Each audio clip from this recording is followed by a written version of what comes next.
Magandang araw, magandang gabi po kung nasang panig man kayo ng mundo ha. I-cleanse muna natin ang ating mga baraha pero yan po ay atin nang na-shuffle. Pasensya na po kayo kung masyadong sinasabi po ng iba ay mahina yung ating audio or masyadong malumanay ang ating pagsasalita. Okay po, pasensya na po kayo kasi ganyan po talaga tayo. Medyo may kahinaan ang ating boses ha. And salamat po pala sa lahat ng mga nagpapa-personal reading ano po. Sana po nakakatulong ako sa inyo sa ikaluluwag ng inyong kalooban. And salamat po din sa mga nagbibigay po ng donation ha. Makakaasa po kayo na meron po itong magandang kapupuntahan. Ayan, bakit po ganito? Ten of Swords. Baka meron pa po akong mga nasa na-absorb na mga energy ha, kasi nakailang reading din tayo sa ngayon. So meron po tayong 8 of Pentacles. Okay po yung sumunod. Ayan. And yung mga gusto pa pong magpa-reading, pwede niyo po akong okay. So 8 of Swords, makontak po ha sa ating Facebook page, Mystic Tarot. Ayan po. Pwede po kayong mag-send sa akin doon ng message. And magre-reply po ako sa inyo. Same din po yung profile picture ha. Mag-message lang po kayo doon. Ayun po. Parang ano to, ano po ito? Parang continuation. So meron ako na reading kanina. Sabi ko na nga may maa-absorb akong isa sa kanila eh. Okay po. Meron kasi doon na sa nakaranas ng sobra-sobrang pain, sakit ano. And ngayon nakapokus siya sa paghahanap buhay. Kung ito man kayo ba din ay nakaka-resonate ano. So kung meron din sa inyo, no specific gender, pwede pong babae, pwedeng lalaki ha. And siya po kasi ay nakaranas ng sobrang hirap, sobrang sakit. Sa love life po ito na inalisan niya po yun. And as of now po ko siya sa pagtatrabaho. Pero feeling niya trap pa rin siya. Kasi kung sa isip niya kasi hindi niya pa makapagdesisyon kung babalikan niya or iiwanan niya na itong tao na to. So may pakiramdam po siya na natrap siya. And ito nga po yung sinabi ko sa kanya, may parating po na bagong tao ha. Kung iiwanan niya po or aalisan niya yung sitwasyon na gano'n. Give me po some clarification. Give me more some clarification pa po ha. Give me more some clarification pa po. Give me more some clarification. Spirit guide. Okay po. Nagdasal na rin po pala tayo kanina ha. Ayan, ang dami. Hindi po natin sila pipigilan. Ito po. Talagang hanggang ngayon nandoon pa rin yung nais niya sanang ipaglaban. No, pero parehas po mama kung nanonood ka ngayon na ito buwan, sinasabi ko sa inyong parating na po. And may magandang offer, no? Ayan, no? Siya din sa Knight of Pentacles. Ayan po. Okay, and tignan pa nga po natin kung anong mangyayari. Ang lumabas po kanina ay matured person kasi, no? Yung parating. So, isang matured person. And yan ma'am, high priestess ka na po. Yung sinasabi ko kanina, yan din ang lumabas, no? High priestess. Maganda ang iyong financial status as of now. May paparating po sa inyo mga bagong projects. Ayan, kung ano man po yung hanap buhay natin ngayon. And, ma'am, lumabas na naman. So, kanina I see 10 of Swords. Ngayon naman I see 9 of Swords. So, at, ayun nga po no, kasi hanggang ngayon po hindi pa siya din nakakaalis dun sa sitwasyon. And masakit na masakit pa po yung nararamdaman niya, no. Although wala naman tayong nakitang third party, pero ang pakiramdam ko doon kasi po ay ginamit lang po siya, no, sa maaaring financial, maaaring sa pag-support, ganyan po, no. Ayan po, same na naman, no, ma'am.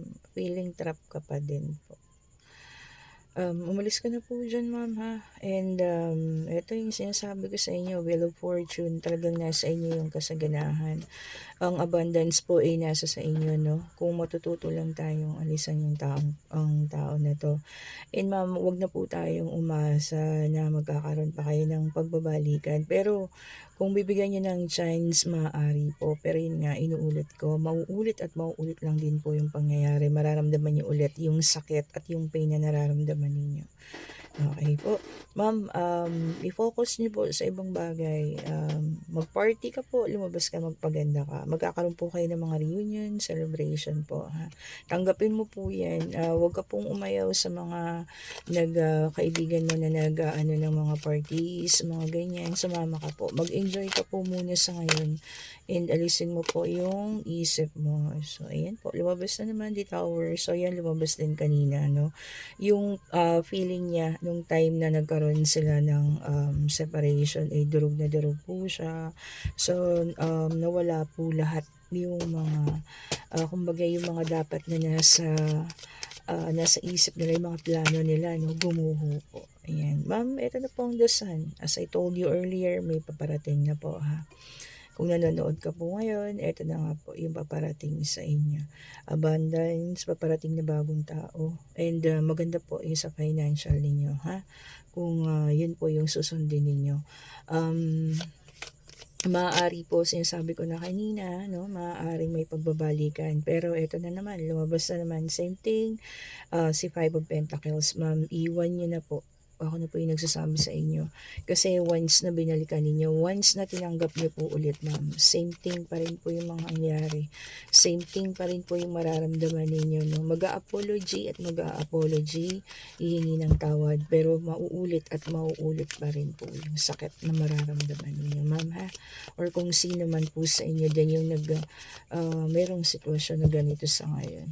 And tingnan pa po natin kung anong lalabas. Kailangan lang din natin, ma'am, tanggapin yung mga bagay-bagay. Hindi na po natin kailangang ipilit po. Kung ano po yung mga bagay na kailangan na rin namang magtapos. Ayan po, the star. And si Six of Wands, ayan po. Ito na nga sinasabi na ng Six of Wands, ma'am, maalisin mo lang yung nararamdaman mo ngayon. Makapag-move on ka lang. Paparating po ang lahat ng abundance. Ang mga bago niyong projects, ma'am. Bagong tao, no? Napaparating sa buhay ninyo. Magmamahal po sa inyo ng totoo. And hanggang ngayon po, ma'am, meron pa rin meron pa rin na paaway or meron pa rin conflict ng taong ito na dumarating. Oo, maaaring naghiwalay kayo, pero kumukontak sa inyo na nauuwi lang din sa conflict, ha. Kung nakaka-resonate din yung iba rito. Sa pag-toxic na po yung relasyon, tama na po. Ibigay na po natin, i-give up na po natin yan, ha. Yun nga lang, sabi naman kasi mahal niya yung tao, no? And yes, ma'am, meron kayong mga unexpected financial, ha. May darating po mga financial sa inyo. So be ready na po, ha. Kasaganahan na po yung kapalit ng anumang nararamdaman ninyong sakit. Simula ngayon, kasaganahan na po yung kapalit. Ayan po. Ma'am, gusto ko, or kahit sino po sa inyo, ha, ngayon, kung nakakaranas kayo ng ganito, no, yung feeling na trap kayo at wala kayong magawa, hindi nyo alam kung ano yung gagawin niyo. Ang isipin nyo lang po lagi, yung laging makakabuti sa mental health ninyo, ha. Kung ano po yung makakabuti sa inyong pag-iisip. Okay po, ayan. Yun nga po, ma'am, kagaya ng lumabas kanina, niloko kayo, merong mga cheating. So, hindi man kayo pinagpalit sa ibang babae, ma'am. Maaaring meron din siyang mga kinakausap na iba, no? Hindi man direkta na pinagpalit pa kayo sa ngayon, pero meron din po. So, hindi pa na siya third party, pero meron na siya pong dinidil na iba rin, ha. Okay pa. Ma'am, tanggapin na lang po natin and mag-move on na tayo, no? Para dumating na po yung para din po sa inyo. Okay. And sa lahat po na nanonood, ngayon po mag-isip tayo ng mga katanungan sa ating mga isipan, answerable by yes or no, and kahit po financial, love, career, sa family. Ayan, eto na, lumabas na po siya. Titignan natin kung ano po ang magiging kinalabasan nito. Ayan, yes or no. So, the lovers, pag-ibig. So, feeling ko ma'am para sa'yo pa rin ito, mag-iisip ka kung tatanggapin mo siya or hindi ha. Nasa sa'yo na po yung desisyon, kagaya ng sinabi ko sa inyo. And yung mga may katanungan po, maaaring oo at maaari pong hindi ha.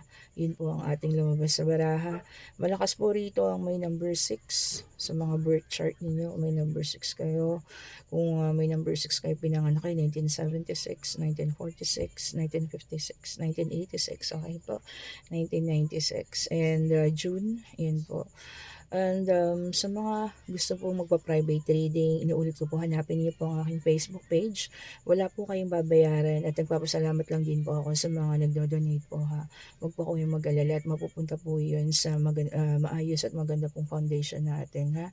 And sa mga nais din po na mag-subscribe, subscribe po kayo dito sa ating YouTube channel, and pa-like na rin po, and mag-iwan po kayo ng comment para yung energy niyo naman po yung susunod kong ma-absorb po ha. Sana po ay maging clear na itong reading na ginawa ko ngayon at maganda na yung audio niya. Marami pong salamat sa mga nanonood at salamat po sa dumadagdag at lumalaki nating pamilya.